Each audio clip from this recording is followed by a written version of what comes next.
ማለዳ የመጣ ስታነቃኝ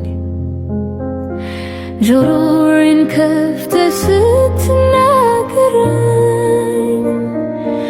በማስተዋል መንገድ ስትመራኝ ከሕይወት ምንጭ ስታረካኝ ለምን ነበር ሕይወቴ እንደ ያዛለን ጉልበቴ ይህ ዘወትር ማለዳ እየተዘጋጀ የሚቀርብላችሁ የማለዳ የምስጋና ጸሎታችን ነው። የማለዳ ምስጋና አራተኛ ቀን። የተወደዳችሁ ወገኖቼ ሆይ የዛሬው የንባብ ክፍላችን የሚሆነው የፊልጵስዩስ መጽሐፍ ምዕራፍ 4 ቁጥር 6 ላይ ያለው ይሆናል።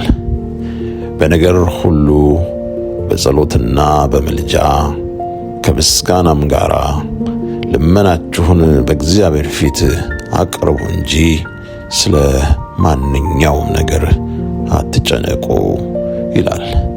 የተወደዳችሁ ወገኖቼ ሆይ ይህ ክፍል 3 አስፈላጊ መሰረታዊ እውነቶችን ያሳየናል።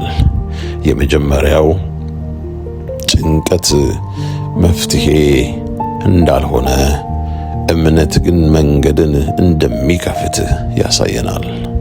ሁለተኛ ጸሎት የእግዚአብሔርን ፊት እንደሚያቀርብልንና ምስጋና ደግሞ ልባችንን እርሱን እንዲታመን እንደሚያደርገው ያሳየናል።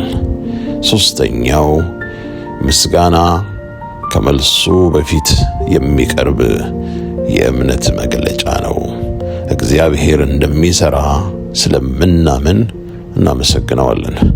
የተወደዳችሁ ወገኖች ሆይ እነዚህ 3 ነጥቦችን ከዚህ ክፍል ማየት ከቻለን ስለ ዛሬ ቀን በጭንቀት ሳይሆን በምስጋና እንጀምር። ሰላሙ ልብህን ይጠብቀዋል። ወገኖቼ ሆይ ከዚህ ቀጥሎ ያለውን ጸሎት ከኔ ጋር አብረን እንጸልያለን። አባታችን ሆይ ይህን አዲስ ቀን ስለሰጠህን እናመሰግንሃለን። ጭንቀታችንን ሁሉ በፊትህ እናኖራለን። ልባችንን በሰላምህ ሙላ፣ እምነታችንን አጽና። ዛሬም በመንገዳችን ሁሉ ከእኛ ጋር ሁን።